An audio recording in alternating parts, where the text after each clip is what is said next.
정어리즘이라는 말을 제가 썼는데요.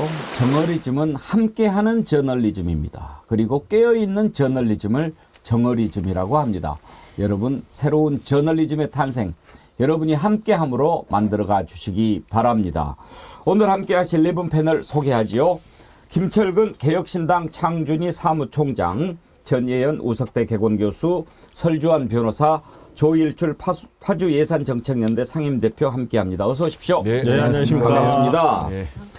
제가 오늘 패널 소개를 좀 늦게 해드렸는데 앞에 소개할 일이 많아서요. 근데 소개할 게 하나 더 있습니다만 그 전에 우리 김철근 사무총장 오늘 나오신다고 하니까 부산이 대인님이 이런 글을 주셨어요.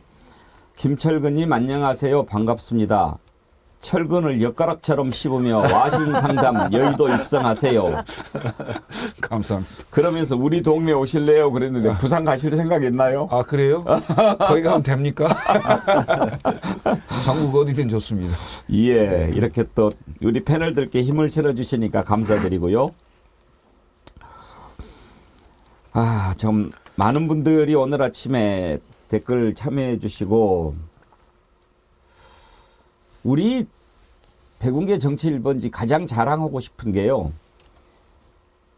시청하시는 동시 접속자 수만큼 좋아요 댓글 많이 있다는 겁니다. 어떻게 이런 프로그램이 있을까 싶을 정도로요. 댓글 남겨주시면 저희가 소개해드리고 또 선물도 드리고 있는데 좋아요도 꼭 눌러주시고 주변에 많이 알려주십시오. 제가 어제 인천에 무슨 행사가 있어서 다녀왔는데 거기에서 정말 많은 분들이 저한테 오셔가지고 나도 정어리입니다. 나 정어리언입니다. 이렇게 하는데 얼마나 반갑고 감사하고 또 울컥했는지 모릅니다. 여러분이 이렇게 깨어있는 함께 깨어있는 그런 모습 보여주시면 분명히 정의와 상식이 바로 서는 새로운 세상 만들어질 수 있을 거라고 생각합니다. 그리고 오늘 댓글 몇 분 먼저 소개를 좀 해드릴 건데요. 미모사님 여기 오니 사람 사는 것 같네요. 그러시죠. 정말 그런 마음 감사하고요. 정정숙님 제가 청취 중인 몇 개 라디오가 있어요. 원래 댓글을 안 봐요. 근데 우연히 여기 프로 댓글을 봤는데 깜짝 놀랐습니다. 여긴 서로 아침 인사하고 그러잖아요. 딴 데는 뭐 댓글을 와 숭악한 표현에 서두도 없이 그냥 막 되도 않는 말들을 쏟아내는지 너무 놀랐어요.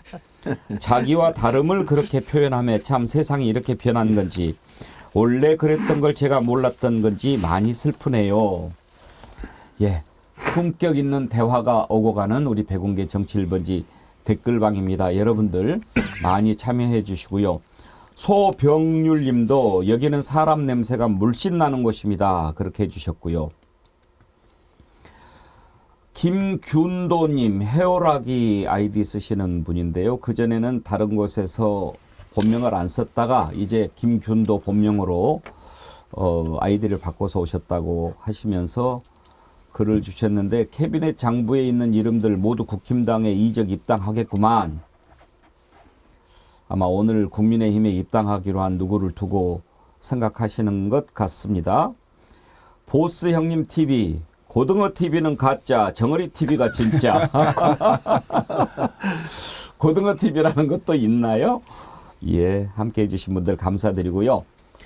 이렇게 댓글을 많이 남겨주시니까요. 21도 한라사님께서 아주 귀한 선물을 저희 정어리 TV에 보내주셨습니다. 내일 모레 1월 10일 기류의 김대중이라는 영화가 이제 상영 시작하지 않습니까? 그러면서 이 영화를 모든 사람들이 다 좀 같이 봤으면 좋겠다 그러시면서 기류의 김대중을 볼 수 있는 영화 티켓 18장을 보내주셨습니다. 그래서 저희가 댓글 당첨되신 분들께 이걸 전해드리고 싶은데요. 저희가 지금 디어루시에서 나오는 클렌징 폼 드리고 있지 않습니까? 댓글 당첨되신 분은 저희 홈페이지에 이메일로 주소를 보내주실 때 나는 영화표 받고 싶다. 나는 클렌징 폼 받고 싶다. 얘기를 해주시면 저희가 거기에 맞춰서 보내드리도록 하겠습니다. 오늘 월요일인데 좀 서설이 길어서 죄송합니다. 여러분 이해해 주십시오. 제가 오늘 아침에 너무 여러분들 댓글 보고 힘이 나서 좀 늦었습니다. 오늘은 좀 특집성으로 백운기의 정치 1번지 꾸미려고 합니다. 오프닝 때 제가 말씀드렸는데 이제 선택의 시간이 다가오고 있는데요. 우리 국민들 정말 깨어 있어야 한다 하는 그런 절박한 마음이 지난 주말 들었습니다. 그래서 오늘 우리 국민은 속았습니다 라는 주제로 한번 프로그램을 구성을 해봤습니다. 자, 하나 둘 따져보려고 합니다. 김건희 특검법 그리고 대장동 50억 클럽 특검법 통과가 됐지요. 이걸 정부로 넘겼습니다. 넘기자마자 그 다음날 새벽같이 국무회의를 소집해서 참석하지 않는 사람들 사유까지 내게 하고 국무회의를 열어서 특검법 거부 의결했습니다. 그러자마자 또 대통령이 거부권을 행사했는데요. 이제 다시 국회로 넘어왔습니다. 일단 민주당은 권한쟁의 심판 청구 소송을 준비하고 있습니다. 이걸 두고 국민의힘 바로 재의결하자라고 하는데 민주당의 속셈 또 국민의힘의 수싸움 국민들 모르지 않습니다. 이게 지금 그대로 재의를 하게 되면 3분의 2가 되지 않아서 그냥 폐기될 것 뻔하지 않습니까? 그런데 이제 공천이 다가오고 분명히 공천에서 탈락한 국민의힘 일부 이탈표도 합친다면 국민이 바라는 대로 특검법 통과될 수 있을 거다 이런 계산하고 있는 것 같습니다. 그런 것도 한번 따져보겠지만 오늘 우리는 이런 상황이 어떻게 오게 됐는가를 한번 생각해 보려고 합니다. 지난 대선 때 왜 국민들이 윤석열 후보를 선택했습니까? 그가 쏟아냈던 말들에 현혹돼서 속아서 그랬다 생각합니다. 먼저 특검과 관련해서 이번에 거부권을 행사했는데요. 대선 후보 때 국민의힘에서 대장동 특검을 하자고 했습니다. 그때 윤석열 후보가 뭐라고 얘기했는지 한번 들어보실까요? 떳떳하면 사정기관 통해서 권력자도 조사받고 측근도 조사받고 하는 것이지 특검을 왜 거부합니까? 죄 졌으니까 거부하는 겁니다. 대장동 특검 하자고 그러니까 제가 대학원 중수부 과장할 때 11년 전에 했던 그 사건에 무슨 고발 사주까지 끼워넣어서 하자고 해서 저는 하라 그랬습니다. 왜냐? 걸릴 게 없으니까. 근데 이 사람들은 왜 안 합니까? 진상을 밝히고 조사를 하면 감옥에 가기 때문에 못하는 겁니다. 예, 자, 박수를 막 치고 그랬네요. 전혜영 교수님, 저 때만 해도 이런 상황이 올 거라고는 상상도 못했겠지요. 그렇죠. 그래서 제가 다시 한번 읽어드리겠습니다. 윤석열 대통령님 특검을 왜 거부합니까? 혹시 김건희 여사가 죄지었으니까 거부하는 겁니까? 진상을 밝히고 조사를 하면 김건희 여사 감옥에 가기 때문에 못 가는 겁니까? 많은 국민들이 이 질문을 다시 대통령에게 돌려드리고 있습니다. 대통령이 이 부분에 대해서 거부권 행사하실 게 아니라 제대로 본인이 했던 주장대로 특검 거부권 지금 넘어왔는데 그렇게 하지 마시고 국민의 여론조사에 따른 민심에 맞춰서 그리고 공정과 상식에 맞게 해야 되는 거죠. 그리고 제가 따져보니까 윤석열 대통령이 기록 전문가입니다. 한 5관원 정도 되시는 것 같아요. 첫 번째로 현직 대통령 중에 처음으로 가족 관련한 특검을 거부한 대통령이라는 초유의 기록. 두 번째, 취임 후 8개월 만에, 취임 후에 8개 법안의 거부권을 행사를 했습니다. 민주화 이후에 단기간에 최다 기록 세웠고요. 세 번째로 우리 또 따져보겠지만 신년 기자회견 안 하고 계속 질질 끄는 대통령이라는 기록. 네 번째, 야당 대표를 이렇게 안 만난 대통령. 다섯 번째, 당대표 양두구육이라는 말 듣고 젊은 당대표와 달고나 먹으면서 선거운동 하더니 정작 집권하니까 쫓아낸 것 아니냐는 논란에 휘말린 것. 육가당인가요? 여사님이 해외 순방 중에 명품 쇼핑 논란으로 해외 언론에 나온 더 많이 말하자면 끝이 없습니다. 요솔로부터. 어쨌든 5관왕, 6관왕인데 더 이상 몇 관왕 기록 안 세우시려면 일단 특검 법안부터 더 이상 거부하지 마시고 진행되도록 하셨으면 합니다. 정치는 말로 하는 거죠. 그리고 정치인의 말은 항상 역사가 됩니다. 특검을 왜 거부합니까? 죄 지었으니까 거부하는 겁니다. 감옥에 가기 때문에 못하는 겁니다. 본인이 그렇게 얘기했습니다. 그래놓고 이제 와서 특검을 거부하면 그때 본인이 얘기했던 말 그대로 돌아가게 되는 겁니다. 우리가 그런 일들을 많이 겪었어요. 뭐 조국 사태 때 자식과 뭐 부모 간의 관계 뭐 이야기하지 않았습니까? 그걸 그대로 돌려받은 사람이 이동관입니다. 예. 뭐 자식은 부모는 자식의 거울이다. 그런 이야기 했던가요? 본인을 돌아봐야 합니다. 그런데 문제는 그런 것에 속았다는 데 있습니다. 몰랐으니까요. 김철근 총장님 속았지요? 정말 죄송합니다. 단디 속았지요? 예, 당시에는 대통령 후보가 국민의힘의 그 후보였고 저는 당시에 당대표실의 정무실장을 했기 때문에 자당의 후보를 당선시키기 위해서 정말 열심히 노력한 결과인데 이 결과가 국민들을 이렇게 힘들게 할 줄은 꿈에도 생각 못했습니다. 정말 죄송하게 생각합니다. 자, 정치인은 저는 기본적으로 말이 첫 번째는 국민 공감 능력이 있고 공감이 있어야 된다고 생각합니다. 두 번째는 지속적으로 같은 얘기를 해야 됩니다. 세 번째는 똑같이 일관성 있게 얘기를 해야 된다 이런 생각을 드는데요. 지금 윤석열 대통령이 2021년 12월 29일 날 한 발언을 되짚어 보면 국민 누구도 전혀 공감할 수도 없고 그다음에 시와 때에 따라서 말을 바꾸는 사람이구나 라는 걸 그대로 증명하는 거죠. 그다음에 더군다나 역대 대통령들이 자식들 문제, 그다음에 측근들 문제 전부 당대의 검찰 조사나 특검을 통해서 수사를 다 했고 감옥을 갔습니다. 그런데 지금 윤석열 대통령은 가족 문제에 관련된 이 특검을 거부를 했어요. 국민 누구도 공감하지 못할 겁니다. 더군다나 국민 여론조사 상으로 보면 70% 이상이 특검을 수용해야 된다 이렇게 얘기를 하잖아요. 저는 매 방송 때마다 얘기를 합니다. 박근혜 대통령의 국정농단 사건이 왜 나왔는지. 윤석열 대통령이 수사팀장이었고 한동훈 비대위원장이 수사검사였습니다. 근데 이 팀이 너무 잘 알 겁니다. 자, 생각을 해보세요. 저는 예를 들어서 항상 얘기하는데 박근혜 대통령 국정농단 사건 전해 2015년 12월 달에 이른바 정윤회 문건 사건이 나왔습니다. 예. 그 정윤회 문건 사건에 뭐라고 써 있었냐. 권력 서열이 나와 있습니다. 1위 최순실, 2위 정윤회, 3위 박근혜. 이게 유출이 되면서 문건 유출 혐의로 문제가 됐던 사람이 조홍천 민주당 의원, 박관천 행정관 이런 분이었잖아요.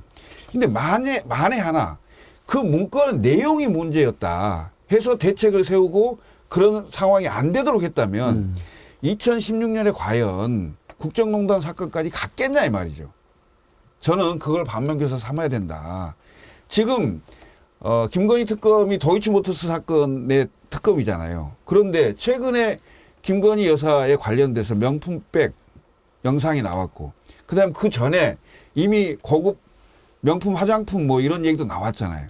그러면 우리가 알 수 없는 어디서 어떻게 튀어나올지 모르는 이런 부분들이 국민들은 많은 상상을 할 거예요. 그러면 앞으로 3년이 남았습니다. 대통령 임기 3년이 남았다고요. 그렇게 많이 남았어요. 예. 저는 이 3년의 기간에 적어도 국민을 조금이라도 안심시킬 수 있다면 그럴 생각이 있다면 당연히 수용하고 지금이라도 받아야 됩니다. 물론 법적으로는 이미 국회에 넘어와 있습니다만 국회 재의결하세요. 양심에 따라 투표하십시오.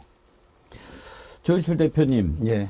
이제 김건희 예산도 올해 한번 우리가 좀 이따가 들여다 볼 텐데 이번에 특검법안 거부한 것은 본인이 했던 말도 있지만 뭐 저는 그 부분에 주목했어요.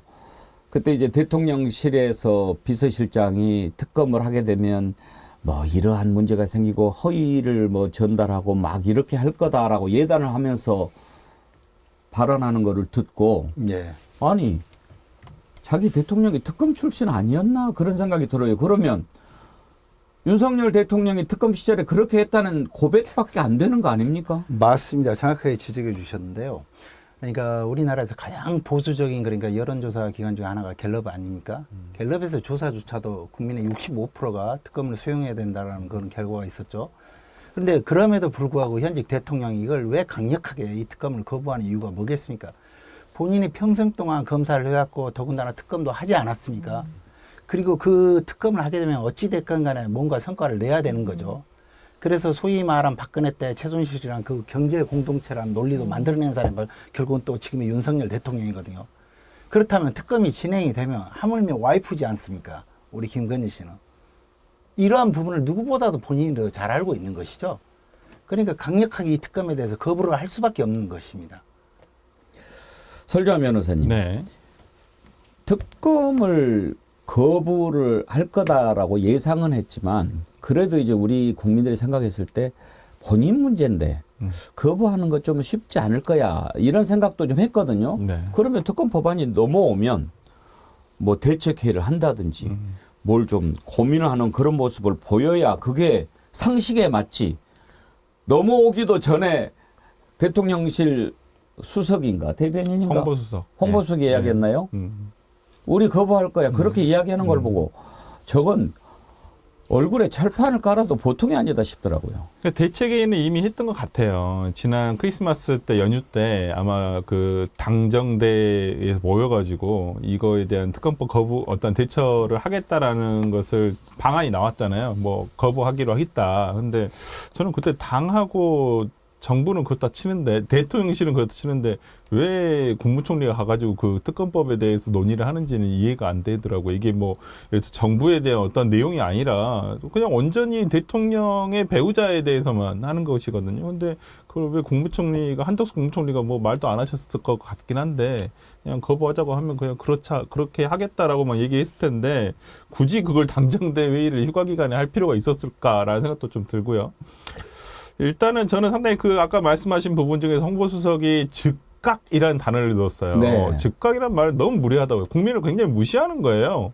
그러니까 넘어오면 최소한 염치라도 있다고 한다면 예를 들어서 뭐 그래 한번 심사숙고를 해보겠다. 뭐 알고는 있죠 우리가 이미 그 거부할 거라는 거 이미 알고 있지만은 그렇더라고 하더라도 그래도 우리가 정부에서 심사숙고를 해서 이 부분 뭐 논의를 해보겠다 정도면 그래 니들이 하겠지만 뭐 그러려니 하겠는데 이건 뭐 넘어오기도 전에 그래 넘어오기만 해봐 우리 그냥 뻥 차버릴 거야 이런 생각을 가지고 있었다는 거예요. 뭐 행동도 마찬가지였고요. 뭐 원래 국무회의는 화요일날 여는 게 맞습니다. 원래 정기적으로는 국무회의를 화요일날 오전에 엽니다마는 뭐 오후에도 열겠다 뭐 이렇게 하고 그러다 이제 좀 늦어졌잖아요. 예. 이게 그게 늦어진 것도 별 문제가 아니라 보니까 김진표 의장 국회가 연말 연초에 쉬고 또 그걸 법안을 다 정리해가지고 이제 이송을 하는데 좀 시간이 그냥 형식적으로 걸렸을 뿐인데도 불구하고 어떤 보도가 나왔냐면 야, 왜 안 보내냐. 빨리 보내라고 우리 발로 차버릴 테니까 이런 보도가 나왔어요. 1월 초 정도에. 아니, 그래서 국회 의장실 쪽에 확인을 해보니까 이게 그냥 통례적인 그냥 기간이 걸린 것 뿐이다라고 얘기하는데도 불구하고 그러한 예. 어떤 반응이 나왔다는 것은 굉장히 조급하구나 지금 정부 여당이 저는 그런 생각이 좀 들었고 어찌됐든 간에 뭐 지금 다시 제2 요구가 왔습니다만은 이걸 가지고 저는 그날도 참 황당한 보도 중에 하나가 아니 여당 윤재옥 원내대표가 그랬다는 거예요. 아니 민주당이 당당하면 빨리 하자 이거 제2 당당하면 받으세요. 당당하면 받으면 됩니다. 어디서 당당이란 말을 그렇게 함부로 씁니까? 저는 그런 면에서라면 지금의 어떤 정부 여당에 보이고 있는 이 조급함이 얼마나 이 치부를 스스로 드러내는 일은 아닌가. 예. 저는 그걸 반증하고 있다고 봅니다. 당당, 공정, 상식 이런 단어들이 이제 의미가 많이 달라져 버렸습니다. 제가 50 때 전두환이가 항상 예쳤던 게 정의사회 구현이었죠. 도대체 저놈의 정의는 무슨 정의인가 그런 생각을 많이 했는데 자 저렇게 특검을 왜 거부하냐 거부하는 사람이 범인이다 이런 얘기 할 때만 해도 그래 특검 출신이고 정말 뭐 나는 사람에 충성하지 않는다. 그런 사람이니까 대통령 되면 똑바로 하겠지. 그런 기대 가졌던 것 아닙니까? 찍으신 분들. 예. 속았습니다. 또 하나 어떤 것에 속았는지 한번 짚어보겠습니다. 이번에요. 특검법안이 정부로 이송이 됐는데 특검법안 넘어오기 전에 대통령실 수석이 즉각 거부할 거다 그렇게 얘기했죠. 그런데 그 거부권 행사하겠다라는 얘기를 누가 했습니까? 대통령 비서실장이 했습니다. 그러면서 저는 정말 놀란 게요. 대통령 비서실장이 대통령의 입장을 밝히겠습니다가 아닙니다. 그걸 잘 보셔야 합니다. 대통령실의 입장입니다. 아니, 대통령이 거부권을 행사하면 대통령의 뜻을 밝혀야지 대통령실의 입장이라뇨. 그거는 안 됩니다. 그리고 지난번 강서구청장 보궐선거 참패했지요. 그때도 대통령 여러분 본 적 있습니까?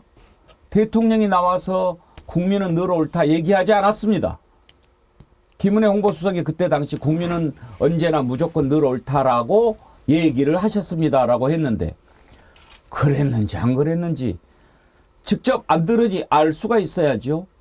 이런 일들은 뭘 속인 건지 아십니까? 후보 시절에 그렇게 얘기했습니다. 당선자 때 그랬던가요? 참모 뒤에 숨지 않겠다. 맞아요. 당선 인사 때 그런 것 같습니다. 한번 들어보시죠. 의회와 소통하고 야당과 협치하겠습니다. 국정 현안을 놓고 국민들과 진솔하게 소통하겠습니다. 참모 뒤에 숨지 않고 정부의 잘못은 솔직하게 고백하겠습니다. 현실적인 어려움은 솔직하게 털어놓고 국민 여러분께 이해를 구하겠습니다. 자, 저렇게 얘기를 했습니다. 그랬는데 강서구청장 보궐선거 끝나고 김은혜 수석이 뭐라고 얘기했는지 그것도 한번 들어봅시다. 윤석열 대통령은 이에 앞서서 오늘 오전 참모들과 함께한 회의에서 국민은 늘 무조건 옳다. 어떠한 비판에도 변명을 해선 안 된다. 우리가 민생 현장으로 더 들어가서 챙겨야 한다고 당부했습니다. 김철근 총장님. 참모 뒤에 숨지 않겠다면서요. 숨어 있네요, 보니까. 저게 뭡니까? 이게 지금 그 2022년 3월 10일이면 3월 9일 날 선거가 대통령 선거 있었으니까. 끝났고요. 예. 당선자가 확정된 직후에 아마 네. 한 연설인 것 같아요.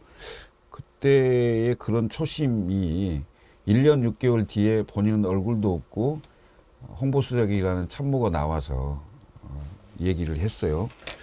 저는 용산으로 일단 왜 옮겼는지, 그러니까 그러니까 지금 청와대 자리에서 그 국민들하고 소통이 잘 안 되고 뭐 이런 것들을 얘기를 하면서 거액의 돈을 들여 세금을 들여서 용산을 옮겼잖아요.